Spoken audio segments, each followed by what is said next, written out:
when I was in my 20s. Like I almost did porn a few times, but then my mind got in there and was like, oh, if I do this, I don't want people to pigeonhole me or see me as just this. I still felt like I had a lot to prove in the world in terms of my depth and my spiritual insight and my, my talents.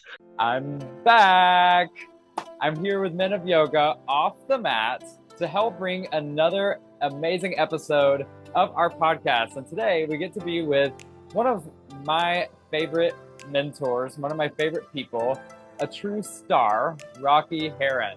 I really like Rocky, and he inspires me a lot because we do a lot of the same things, and he brings together yoga, human design, and adult content creation in a really powerful and authentic and unique way. So you don't want to miss this episode. Let's go.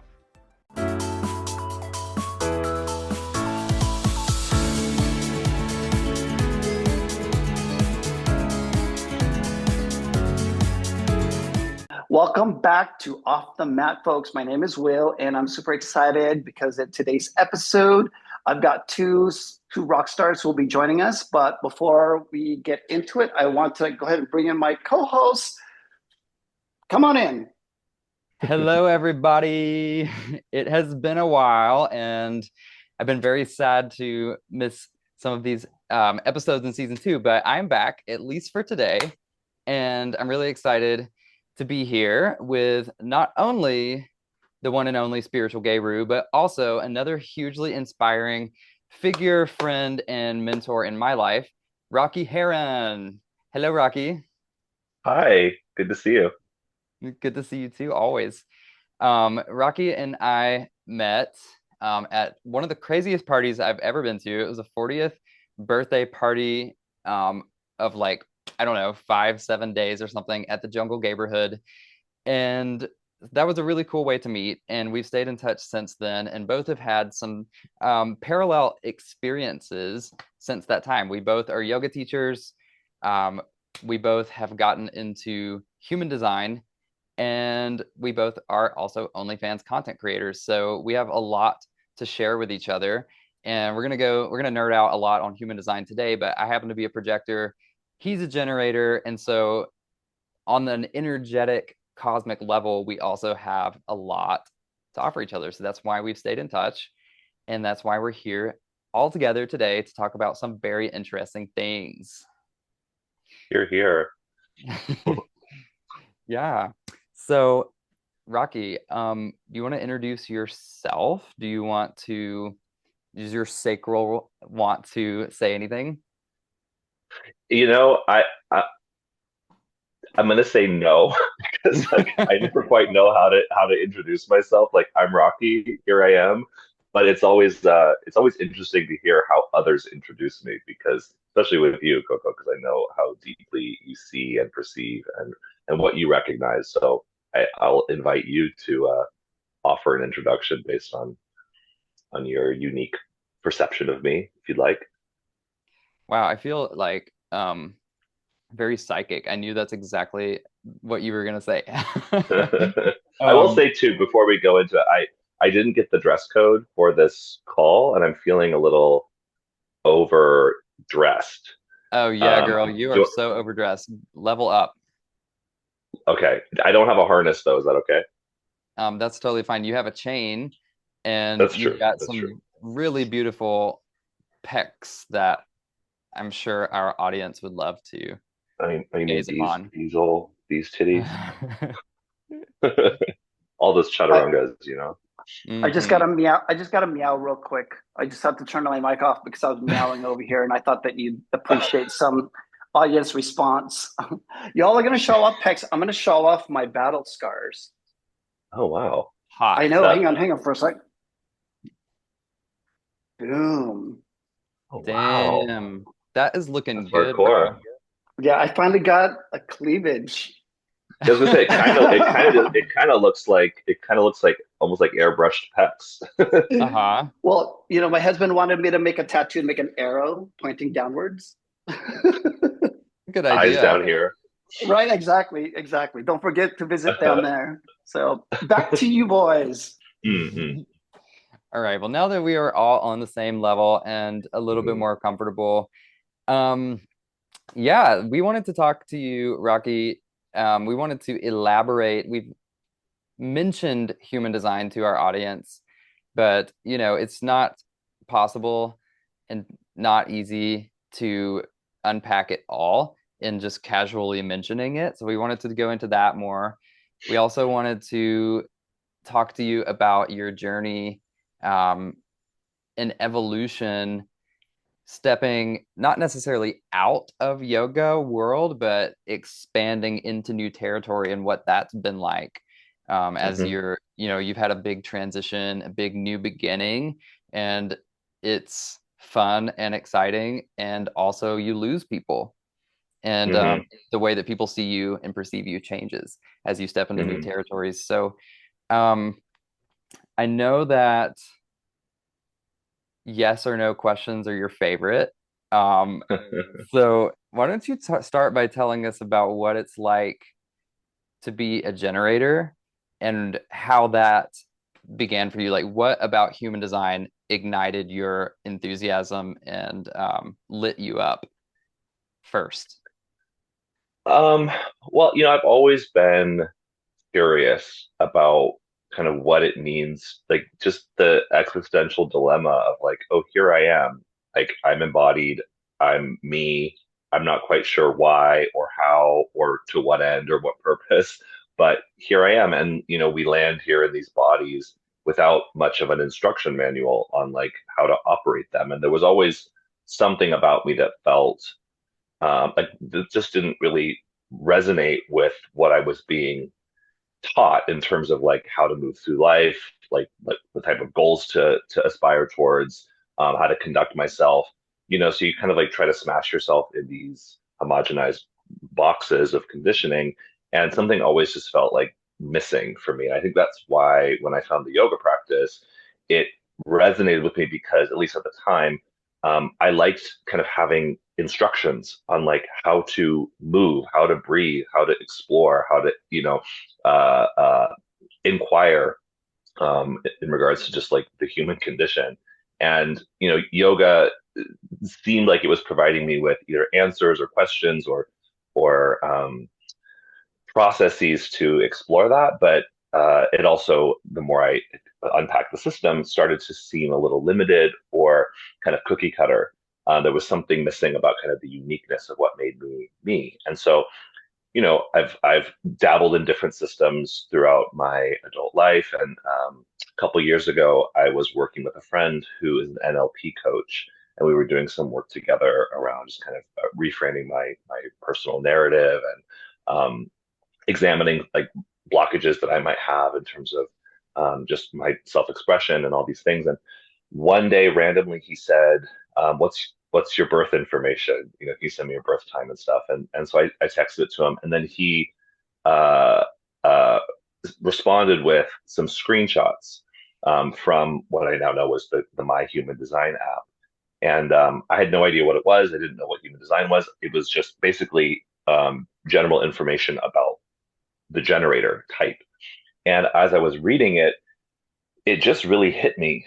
It resonated at such a deep level because, as as your audience may or may not know, like those of us that are generators have this sacral life force motor that is built to respond based on its availability to the correct type of work that we're here to explore. And that's something I always was trying to figure out mentally. It never occurred to me that it was something that I could listen to in my body. And so just this very basic strategy of waiting to respond and listening to my sacral sounds if something was correct for me or not, uh-huh or uh-uh, was kind of revolutionary for me because I was so conditioned to like say yes to everything and then try to prove that I could follow through on it. And even though I was in many ways um, living what many people recognized or projected was like my purpose, inside I was very burnt out. And so it gave me this kind of permission slip I didn't know I needed to say, I don't, that doesn't feel correct anymore, despite like all the mental conditioning that I had. And so I just got fascinated by it. I was like, what is this? You know, what did you just share with me? He said, oh, it's human design. Someone had just shared it with him. He didn't know much about it. And I just, It's very much in my design. Like when something lights me up and I get excited about something, I dive into it very deeply. It was actually right before I met you at Shelby's birthday that had transpired. And so I remember Mm. on that trip, I was literally asking everybody for their birth information so I could run it through the app because I was curious, is this just like general information for everybody, or like how does this differ from person to person? Um, and so that was kind of my introduction to design. And as is it common for me when I'm learning something and I'm interested in it, I want to experiment with like, how does this apply to other people? How does this pattern repeat or differ? How can I develop this pattern further by sharing it with others? And one thing led to another. I kept responding to go deeper and deeper. Eventually, did my training, started doing readings, etc.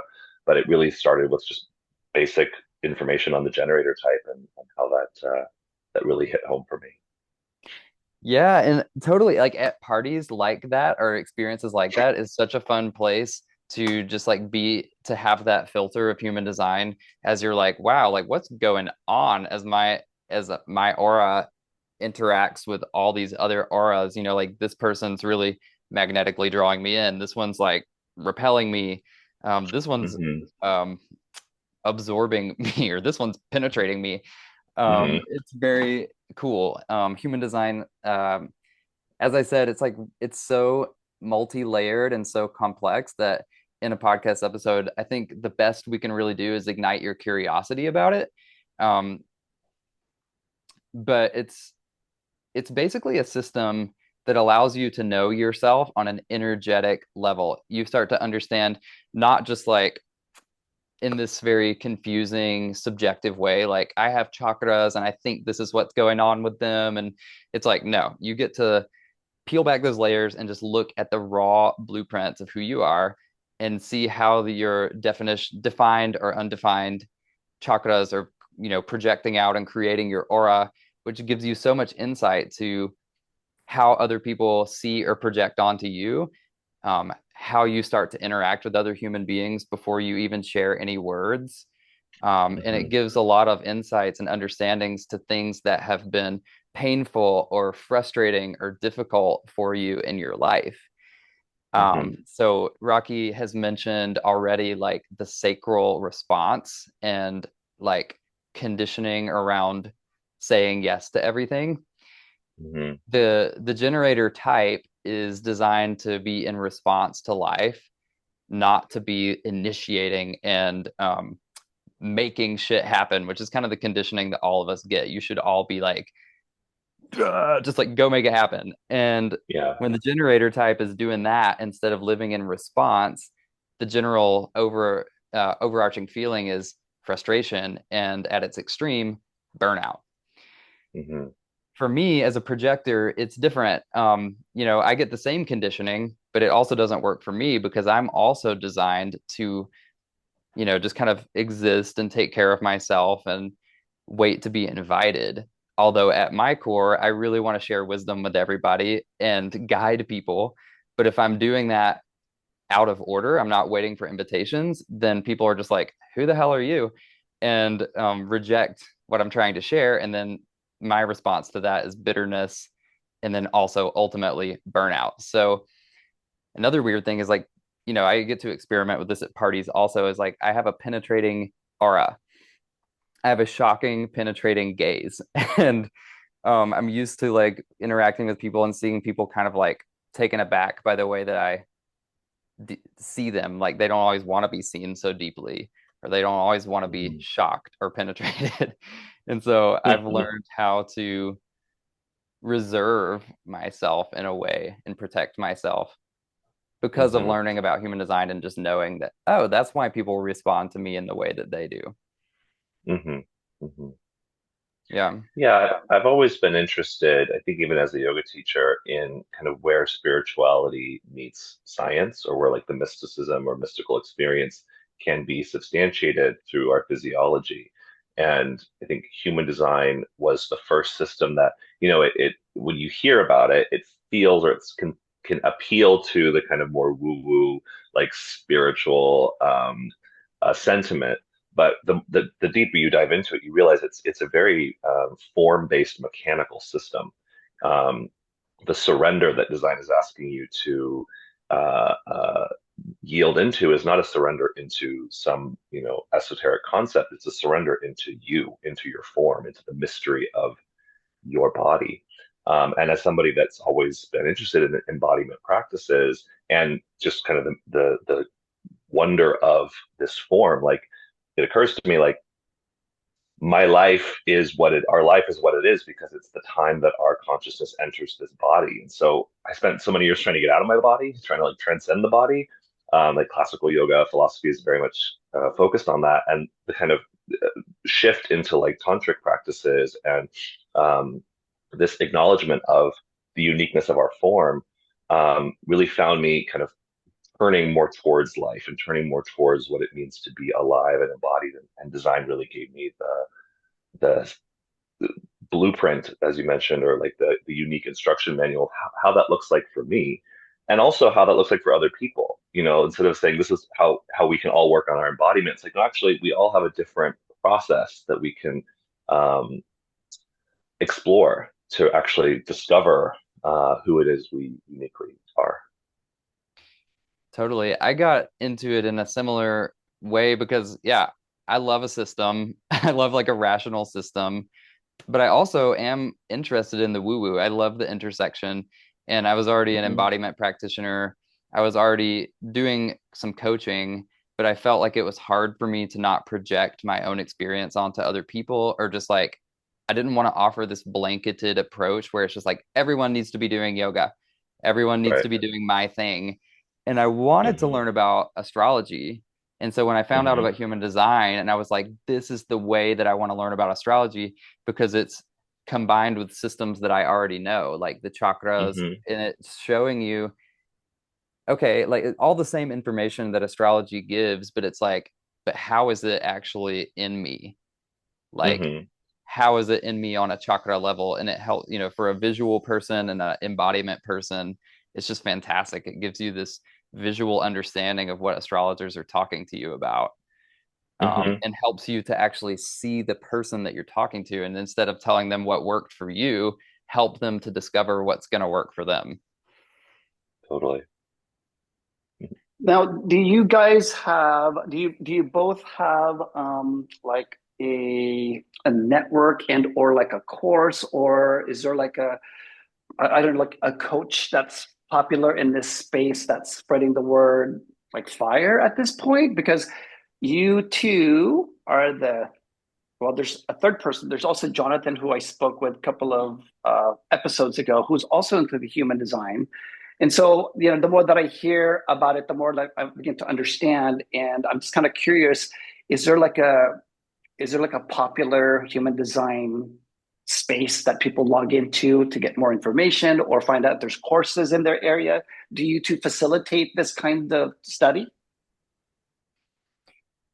I'll let you answer that first, Rocky, because Rocky, you're honestly my biggest human design figure and mentor that I learned from. Hmm. Otherwise, I do a lot of research on my own. But honestly, yeah, Rocky is actually the only other teacher practitioner that I really listen to and seek out. Other than that, it's all experience and just reading books and stuff. Well, I'm honored by that. Thank you, Coco. I carry the design of I'm a 6'2", but the two part half of my design is keynoted as the natural or the hermit.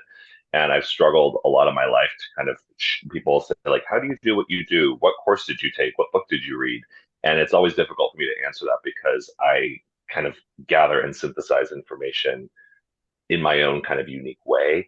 Um, but I will say, in terms of the human design system, there is the International Human Design Institute. There is kind of a overarching body that offers the system and has, a path of study for certification to become an analyst. There's a whole process to that. That was kind of passed down by the founder of design, Ra Uru Hu. So if you're interested in kind of learning traditional human design, there are avenues to do that through the Human Design Institute. That said, it is a system that can be adapted, and every person that teaches the system has their own unique lens on it. For example, Jenna Zoe, who I initially did my kind of chart reading training with, and who created the app that I initially found design through. I don't know if she's an actual like human design analyst, or she studied with somebody who was, and then kind of developed her own approach to it. Um, so it's it's it's kind of a free for all in a sense in terms of how and where you can learn. And then there are practitioners that have learned design and then synthesized it with other modalities. Human design is a synthesis of ancient wisdoms, the Hindu chakra system, astrology, the hexagrams of the Chinese I Ching, Jewish mysticism, Kabbalah, quantum physics, and epigenetics. And so it exists as a synthesis, much like yoga. I mean, yoga has always been a synthesis of the technologies that were available at the time. So in that regard, I kind of view my journey with design as an extension of my yoga practice, because I've kind of been able to superimpose or blend human design into what I already was offering with yoga and other energy modalities that I work with. So, when I personally don't have a course as of yet on design. I work with clients, I work with people one-on-one. I've done a few group coaching containers with it. And most importantly, I use it just for myself in terms of how I navigate my path. I think as someone who's been a teacher for most of my adult life, when I was learning design, the kind of natural thing for me to want to do was share it. And so it made sense to begin working with clients and start a coaching practice with it. But then I also reached the point where my sacral was guiding me to kind of ease up on that, and I was kind of using my own strategy or following my own strategy and authority into other areas, which we'll talk about on this call as well. So it's hard to kind of say like, um, if you learn design, then it's natural to teach design. Design gives you a strategy to learn what's right for you, and in many instances, you may actually get carried away from design into other territory that's more in line with your dharma or your unique path. So uh, uh, the teachers that I've worked a lot with a woman named Karen Curry Parker, who's adapted the system into something called quantum human design. My initial design training that I did through the human design system or the school was with a man named Benjamin Torre, who's a certified human design analyst. So I've done a number of different courses and programs, both kind of in the track of certification and also just as a personal student and devotee of this particular system. So as a somebody who looks out for like Yoga Journal and all their updates for certification programs, you mentioned something about being certified. So who is a certifying body for something like this? Well, it's much like with yoga. I mean, like yoga, there's not, if you're like an Iyengar yoga teacher or an Ashtangi, or you ascribe to a particular lineage, then there's a unique pedagogy and a unique path of study to become certified in that lineage. As someone that has led countless yoga teacher trainings over the years, I'll say like there really aren't any standards or a standardization program for yoga, short of like Yoga Alliance, which is a little bit of a joke, to be honest. And because it's hard to standardize something that is so open to interpretation, and it's such a vast system, and there's so many different ways of offering it. So similarly, if you want to become a certified human design analyst, you would go through the International School of Human Design. But like I have not done that. I'm not certified through the school, but I'm certified through other programs that I've done with other teachers who were certified that developed their own systems. So it's kind of similar to how yoga works, or how yoga, not yoga works the company, but how yoga is passed down to these certification programs. Gotcha. And so I don't know if y'all ready to like move on, because that now we started talking about certifications in yoga. I'm really blown away by this the knowledge that you speak of, this human design, because I only know you as like a yoga teacher. My first time I came across You being a yoga teacher was through Yoga International. I had just gone through Mhm. a 50-hour certification program for Yin Yoga with Bernie Clark. And because of Mm. my association with Yoga International, you started popping up on my feed. I started seeing you on social media. And I'm like, who is this Coco Butter teacher? Like, I've never seen this kind of teacher before. You know what I mean? Like, I was totally drawn to you, just the way that you spoke, the way that you looked, the way that you moved. And then lo and behold, it's like you have other things that you were working on. I saw you on Twitter, like, who is this guy? And then that's when I started looking up Rocky Heron. And I also realized that you're also a musician. Like, Uh-huh. bro, you're like doing like all the things. Do you mind giving us like a short connectivity connection from like how yoga international, how Twitter, like if you don't mind kind of chronologically guiding us through your Mm. journey? Mm. I don't mind. I'll see. The tricky word there is short because I don't know how short I could do it. I also, Coco, I want to make sure you're okay with me co-opting cocoa butter. Does that work for my, can I take that title? Absolutely. I love that. We'll figure out what kind of cocoa sauce I am, but you're cocoa butter, that's for sure. Okay. Awesome. It'll be we'll brainstorm together. Yeah, it can be Um, cocoa powder. We'll see. well, I like that. I like cocoa butter. Yeah. Um, well, the first thing I'll share, just to kind of tie it to human design, is half of my design. You know, in design we have kind of our conscious archetypes that we work with, and then we have the unconscious archetypes that we work with. And the unconscious ones are in our body, in our form, essentially, kind of our vehicle, how we move through the world. And our conscious archetypes are more kind of our personality, how we see the world. So my unconscious archetypes, the strongest gate that I have is in the archetype of the natural, and it's the gate of versatility of skills. So you're speaking to it in terms of how you see me, because that's often how we experience people is through our unconscious archetypes. And that's something that I've always felt in my life. I've always been, it's also called the gate of enthusiasm. So whenever something really lights me up and I get enthusiastic about it, I will dive into it and practice it and cultivate it until it becomes a skill that oftentimes people will see as being something that I'm naturally gifted in. Never mind like the hours and hours in my little hermit cave of really nerding out on it. So I started out in the performing arts when I was a kid. I got involved in local theater, and that was something that really lit me up. I appreciated the community aspect of it, and I think as someone that always felt compelled by so many different avenues that I could explore life through, being an actor seemed like a logical way to be able to kind of explore all the different parts of myself that I didn't know I would be able to explore in one lifetime.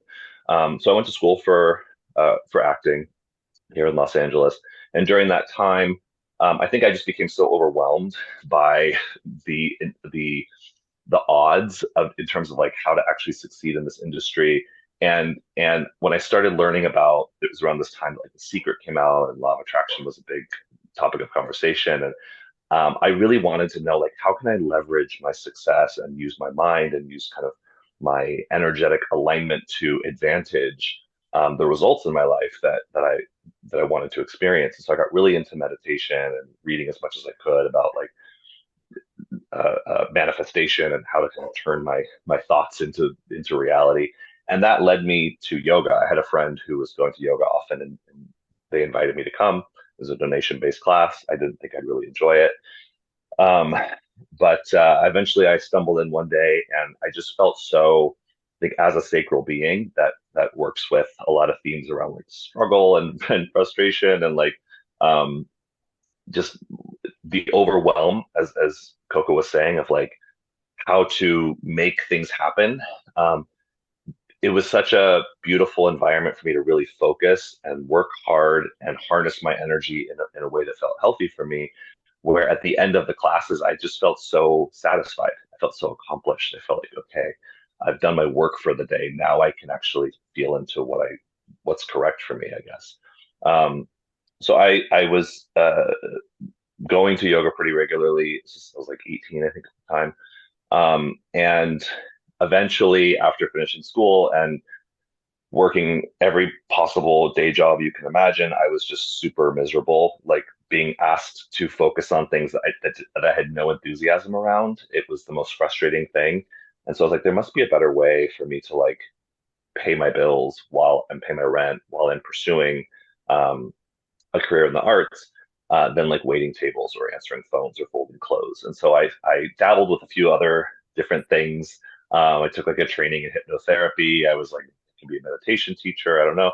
And then I saw a teacher training flyer at the studio where I was practicing, and something just kind of spoke to me of like, oh, maybe that could be a fun way to deepen my own practice and also um, uh, share what I was learning, as I mentioned, similar to human design, like share what I'm learning to further explore my own studentship around it.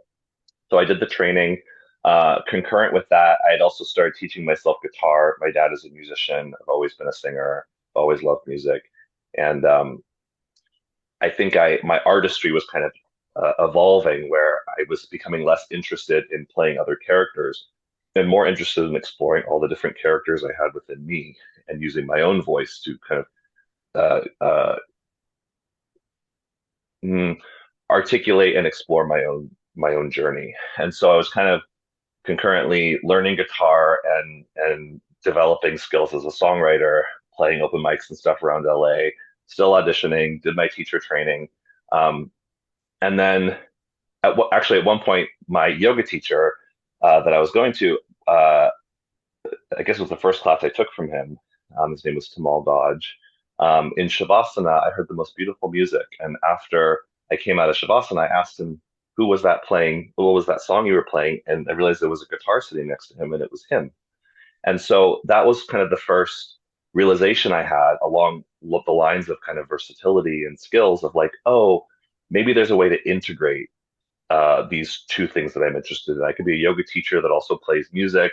Um, and so I did my teacher training, and that was a big part of my classes when I first started, and still is, that I would, play songs in Shavasana, this kind of thing. So that kind of opened up the world for me, where I realized like I don't have to kind of stay in LA and just audition in order to express my creativity. I could kind of live anywhere that there's a yoga studio and where there's a coffee shop where I can play music. And that kind of liberated me to go on this adventure and really use a lot of my 20s to kind of discover myself through a lot of change and through a lot of just I don't know, going with the flow and seeing where life took me. On the other side of my design is the gate of sexuality and intimacy and faith, and that also kind of played a big role when when I realized I was gay and I came out. I became very compelled with relationship and learning about myself through intimacy and through creating connections with people. And so for again, this is not the shortest story because it's essentially my life story. But it's all good, man. All good. I ended up leaving LA to pursue a relationship, actually back in my hometown with somebody, and I was able to start kind of teaching yoga there and play music. I also got a role in a theater production up there. From there, I ended up moving to New York for a while, back to the central coast of California, bopped around a lot, lived in Portland, taught yoga up there, down to LA, long, many different chapters. And I think what I was surprised to find was that there was a lot of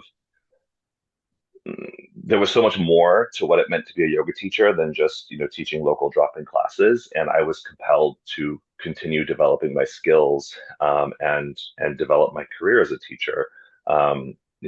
Leading retreats, doing workshops, eventually leading my own teacher trainings, and so it was just kind of always this thing of like, oh, there's a next step to take, and I was so devoted to the process, always still wanting to kind of give um, attention to my artistic side, my creative side, and also my sexual side to explore myself as a sexual being.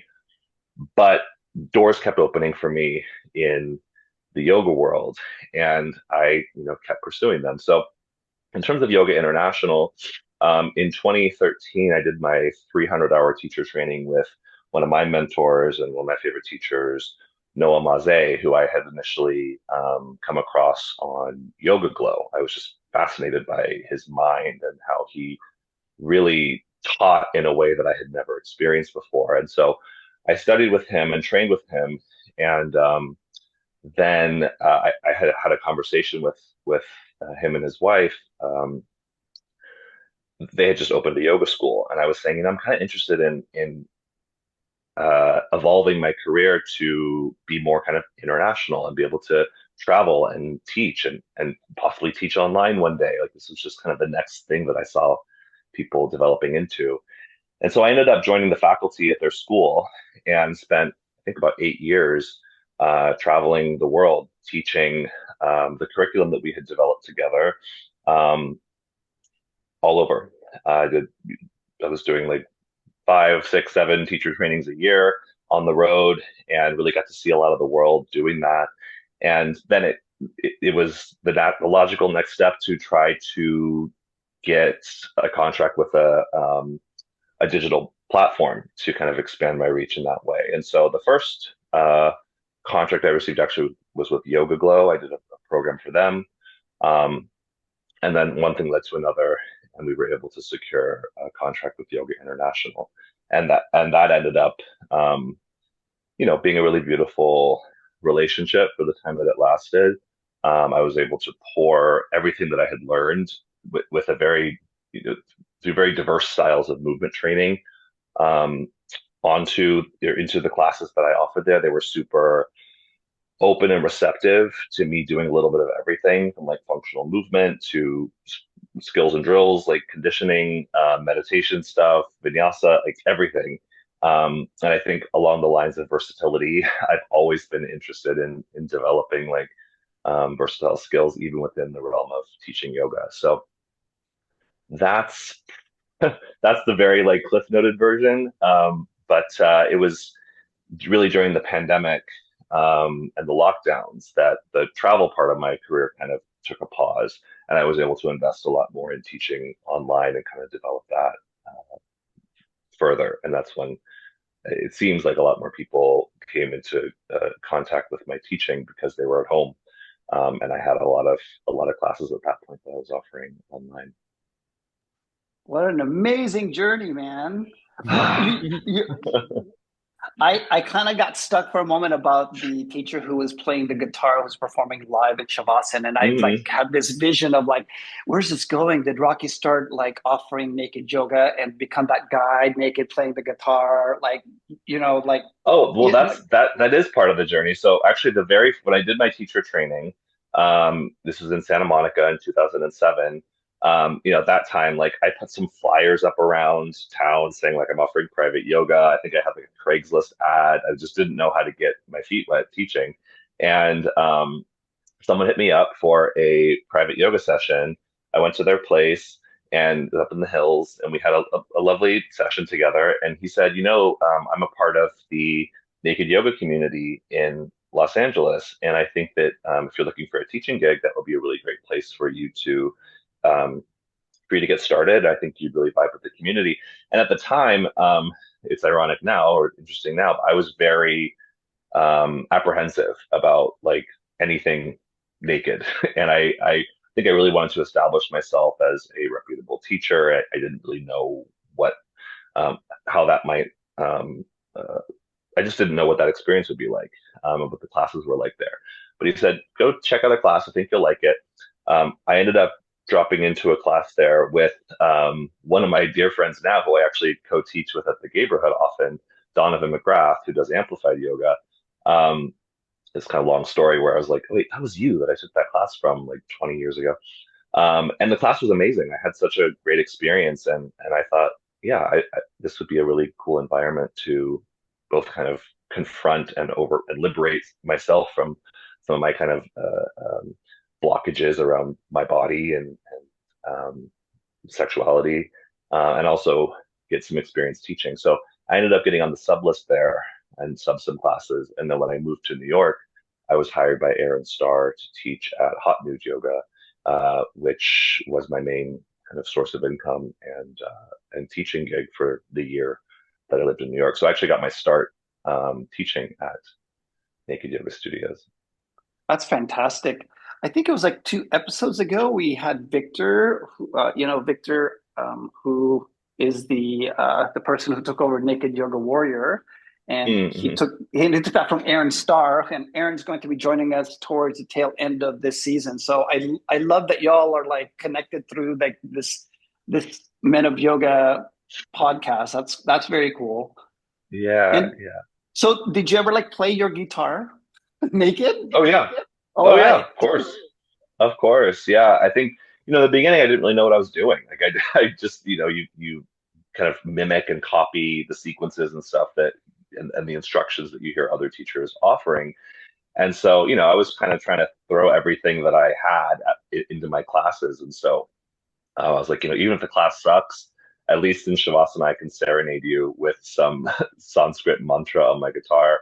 And so that kind of became a staple of the class experience with me was that I would sing at the end. And it's, I still do it often.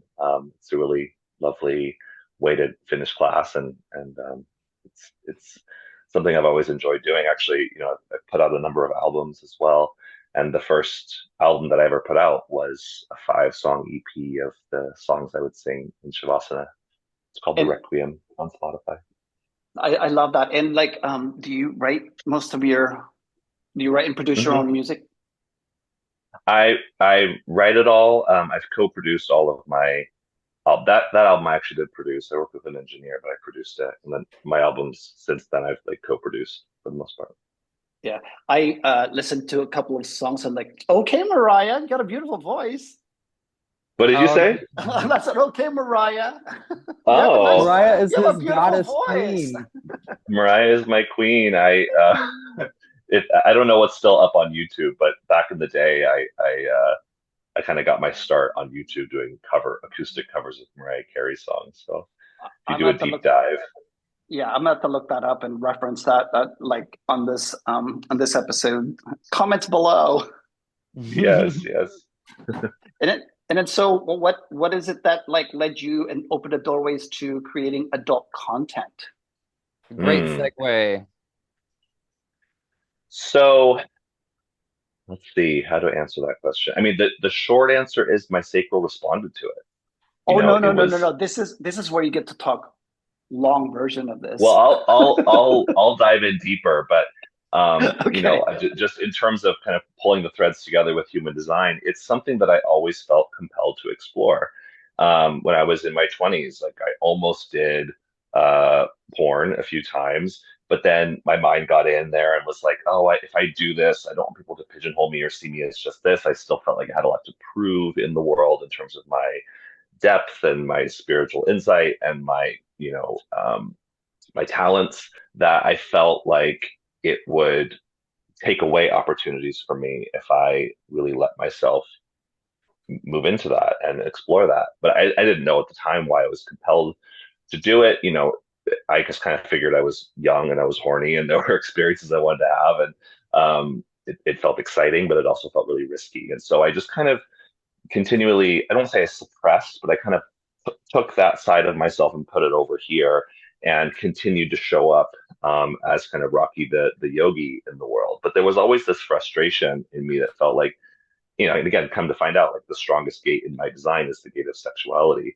Um, that I wanted to take this part of myself that my whole life had been kind of encased in a certain degree of shame.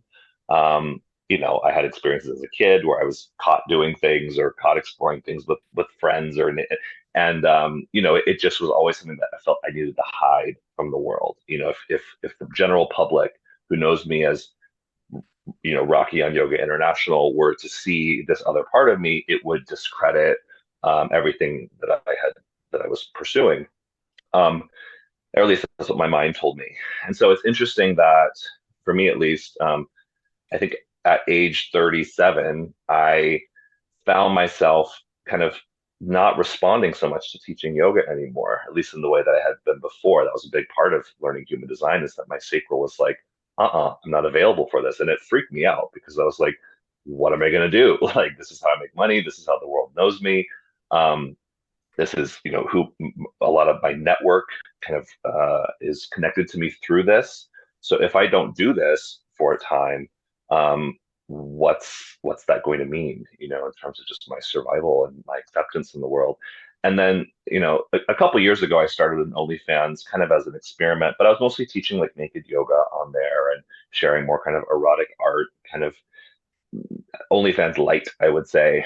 And there was always this part of me that was continuously like compelled with contributing or creating um, sex content, um, that my mind didn't understand why. It was just this thing that I felt like I wanted to explore. And so I guess, about a year plus ago, I went through a breakup. I found myself not really responding to teaching as much. I had already started doing human design and teaching human design. Um, but I was just kind of in need of a change. And someone said, well, have you thought about starting up your OnlyFans again? And my body went, uh-huh. And it was like, would that be correct for you? And I was like, uh-huh. And I was like, okay, now what do I do? And so I spent about a month. I remember like I called Coco. I was like, Coco, can you just ask me some sacral questions? Like I really need some confirmation that this is what my instinct is telling me is correct, because my mind has all this fear around it. Um, and after about a month of checking in and asking myself, like, is this okay for me? Is this correct for me? It was a consistent yes every time. And so I had to say, okay, this is a choice point. This is where actually like learning human design becomes transitions into living your design. Because I can learn all about it, but if I'm not willing to trust my authority on where it's leading me, because I'm so conditioned up here with fear, then I really I'm a role model archetype. Like I have to kind of practice what I preach. And so more than anything, it became kind of an opportunity to affirm that like I'm following my authority. I don't know where it's going to lead. I don't know how my network's going to respond to it, but it feels correct for me. And more than anything, I want to be a role model, to my younger self essentially, and say, it's okay to follow your own unique path if it feels correct for you, and let the world, you know, perceive or project or interact with it in whatever way they're going to. So it was a big opportunity for me to like let go of my fear of what other people thought, and do what felt correct. And now, a year into it, my mind sort of caught up, and I'm able to really recognize how it has been a beautiful opportunity for me to kind of step into my design in a new way, and create the type of content that, quite frankly, I wish I had been able to watch when I was kind of awakening my sexuality as a young person. To create porn, to create adult content that is really centered around intimacy and authenticity and like satisfaction and connection. Like these are the things that kind of come naturally to me that I've been able to recognize, and makes my content somewhat unique in the broader collective.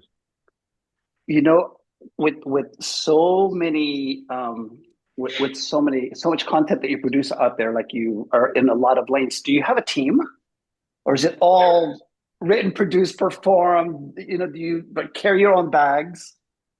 No, darling, are you kidding me? I was I gonna get say wheeled like, around. Yes and no. I do have a small team that helps with kind of the management of my content and promotion in terms of the OnlyFans side of things. I have a manager for the studio work that I do. In terms of like when yoga was kind of my main focus, I had a small team that would help me with newsletters and promotion and contracts and stuff like that. So I've had teams in different avenues. So at the time being, I'm the CEO of Rocky Heron Incorporated. Um, but I do have some support when it comes to kind of distribution and management of all of it. do you get to put like a wish list in terms of who you want to collab with? Because I've seen some equal high level celebrities that you work with. Is Raheem, for instance, on your to do list? So I already checked that I've one off actually, a few times. yeah, that one's been checked off. I've known Raheem actually for a while. We met, I think, maybe like 10 years ago, maybe 8 or 9 years ago, actually, before he was doing OnlyFans. And didn't know him super well, but he's always been very sweet to me. And um, it was a few years ago when I started kind of the OnlyFans light that I recognized that he had built a big name for himself in the world of OnlyFans. I kind of was a bit ignorant to all the OnlyFans creators and everything before I started. And he had hit me up when he saw that I had started it and said, "Hey, if you ever need some help or some guidance, or if you want to like really take this all the way, let me know." And at the time, I was like, "Oh, I'm just doing like some naked yoga videos and this and that." He said, "Okay, well, do your thing, but like hit me up when you're ready." And then it was like 2 years later that I was uh, feeling, like it felt correct to start doing collabs and start evolving my content in that direction. And so I reached out to him and just asked if we could like meet up and I could pick his brain a little bit. And he invited me over. We had a conversation, and I told him like I think I'm ready to dive into this. And he was like, "Oh, okay. Well, in that case, do you want your first collab to be with me?" And I was like, no, I think like maybe I should, yeah, maybe I should like get my feet wet with some like, just smaller collabs first to kind of build my way up. And he was pretty adamant about like if you really want to start this in the right way and really like start with the bang, so to speak, and get a lot of eyes on your content, um, the first collab you do should be with me. And so I felt into it, and it was a yes for me.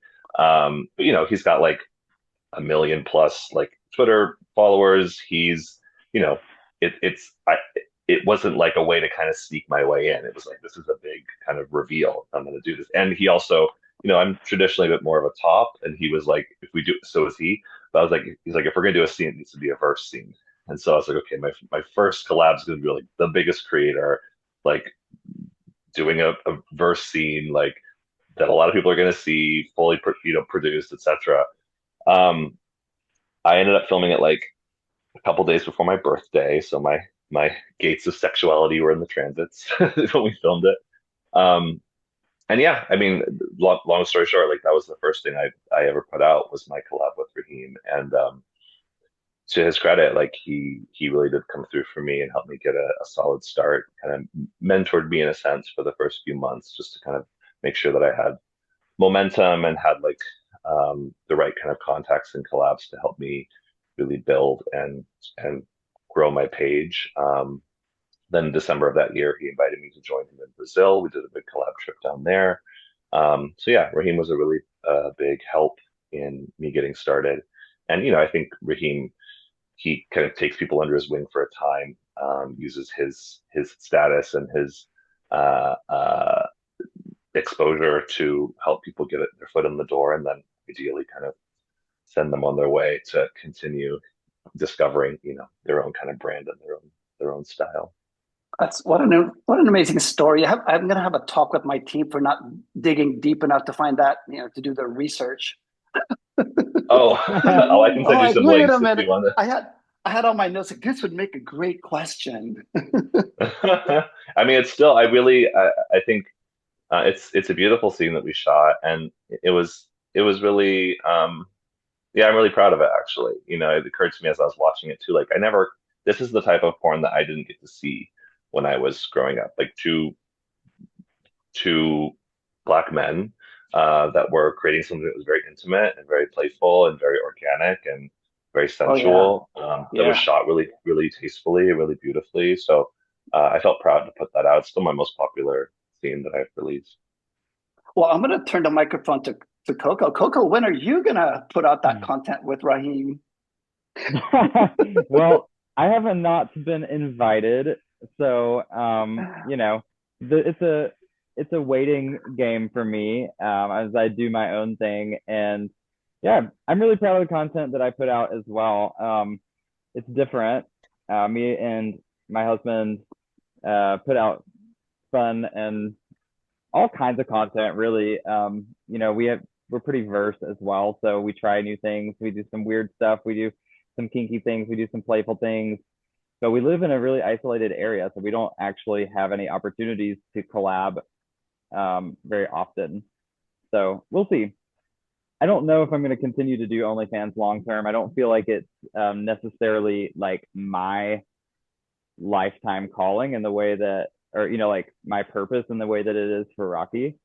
But I will say that I've seen the Raheem scene and I've seen a lot of the content that Rocky's made, and it is really beautiful and super hot and like also really diverse. Like the different collabs that you're doing right now and the different styles, you're putting a lot out there too.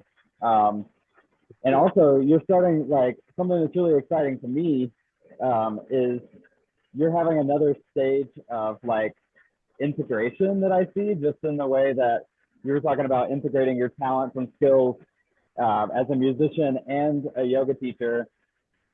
That's happening now, and it's all coming together in your OnlyFans as you're starting to actually read people's human design chart, like the other actors and models that you're collaborating with, and really humanizing the whole thing, and also giving people behind the scenes glimpses as to what is it really like to create this content. What are my deeper feelings and experiences beyond just the obvious things that you're seeing. Mm-hmm.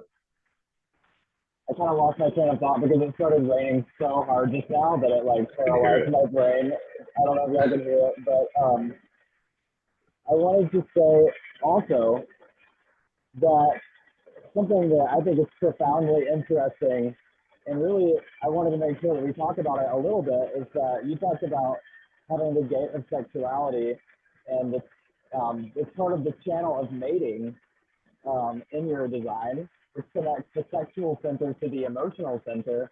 And on the surface level, reading about that, it's like, yeah, you're a really sexual person.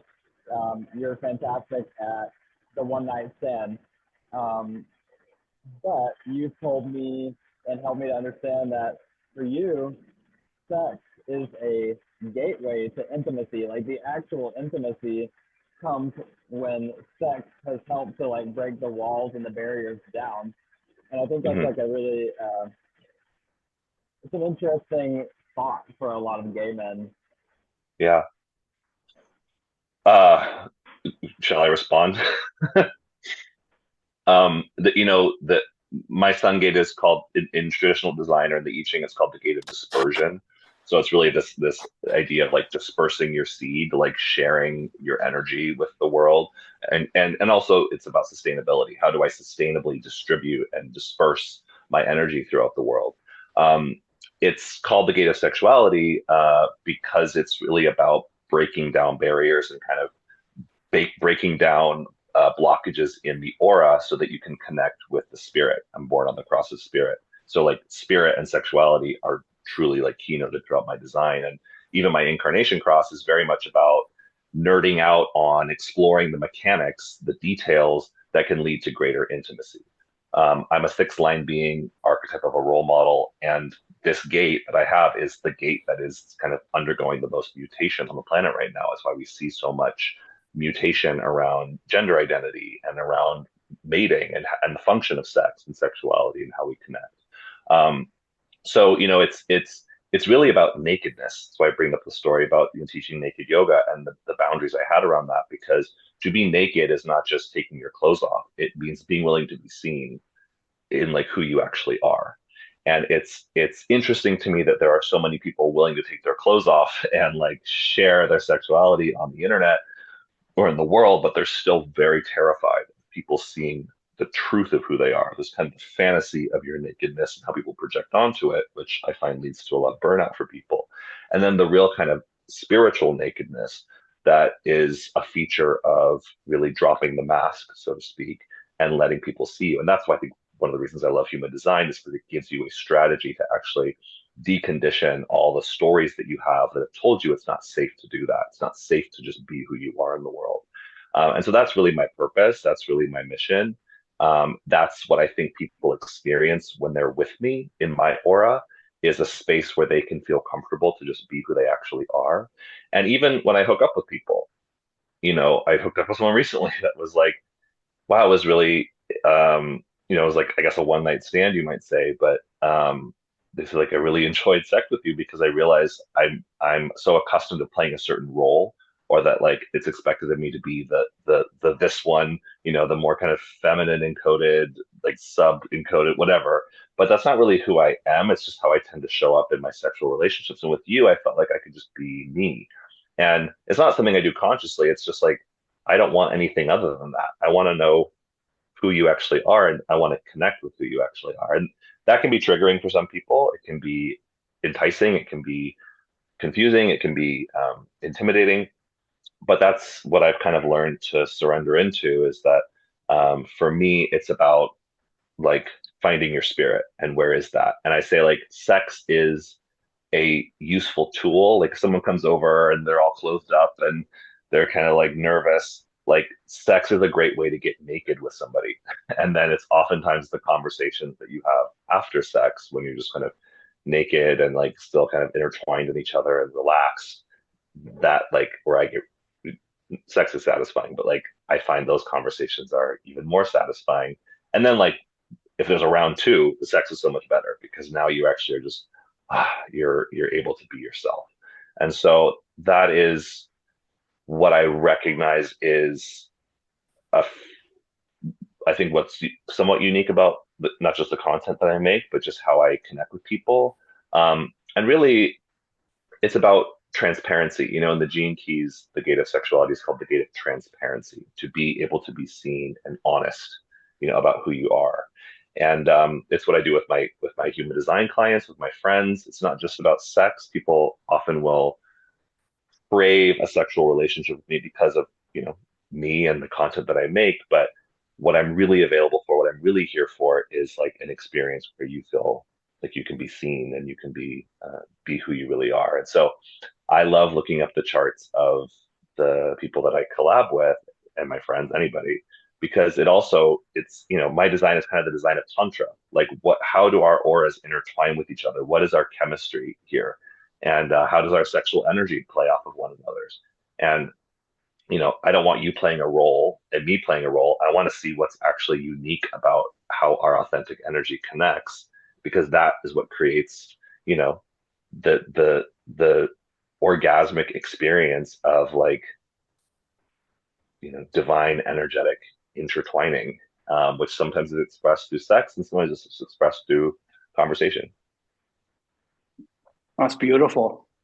So, hey, Rocky, how does one stay connected or get more info and the kind of work that you're doing, and or at least like see what you're up to next? Sure. Well, if you're interested in the erotic side of the content that I create, Rocky Unleashed is kind of the the brand, I suppose, for all of that. I'm Rocky Unleashed underscore on Instagram and Rocky underscore Unleashed on Twitter. Rocky Heron is kind of my name, and that's kind of the hub for music, for yoga, for human design, and for all things that are a feature of who I am and what I do. But the best way to get in touch with me is just to DM me, just message me. Um, it's really satisfying for me at this point because there are so many different kind of doorways into my world. How it is people find their way to me. I mean, you said it's through Yoga International. I have a coaching client that I work with now that saw me in a studio scene and then heard me having a conversation about human design. It was something he wanted to learn more about, and never in a million years guessed that like the person he was watching, in porn was also a human design teacher. So like, I'm happy for whatever brings people into my world, and whatever aspect of me they're interested in. But yeah, slide into my DMs, say what's up, and we can start a conversation.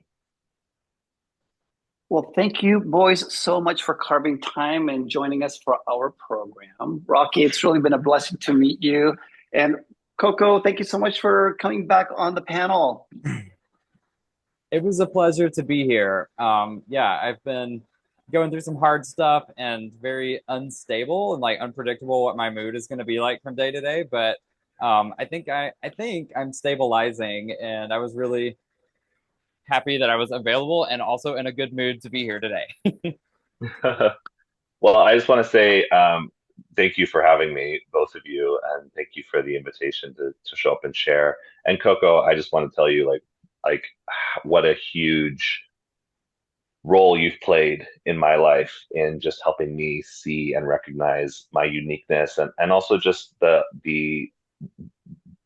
potency of like me actually exploring all these different aspects of myself. Your shocking gaze is also a gaze that helps me recognize the impact that I can make in the world through being me. So I really appreciate your attention and your friendship, and also just the role model that you are in these ways as well. So I love you. Thank you. Oh, thank you so much, Rocky. I love you too. And it's really making me super happy and really excited to watch you integrate all of your skills and talents in such a powerfully unique way. And yeah, that's why I consider you a role model for myself. And yeah, I love it. There's really nobody else out there combining all of these things in such a full on, powerful way.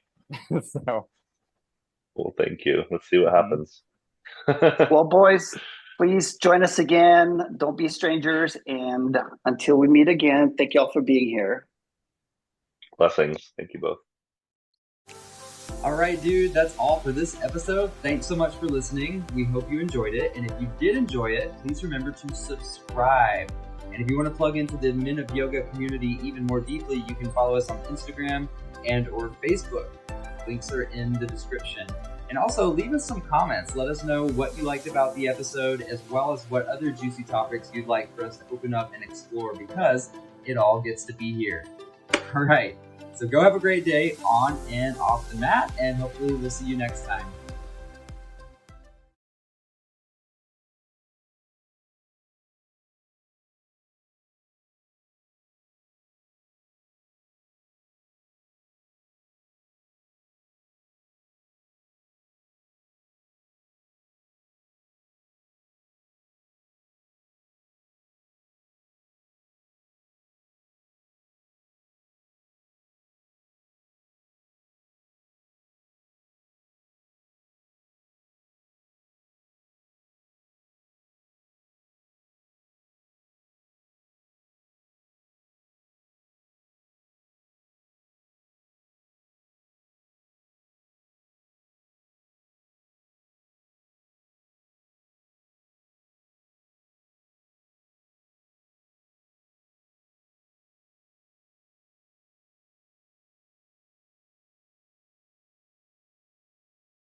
All right, dude, that's all for this episode. Thanks so much for listening. We hope you enjoyed it. And if you did enjoy it, please remember to subscribe. And if you want to plug into the Men of Yoga community even more deeply, you can follow us on Instagram and or Facebook. Links are in the description.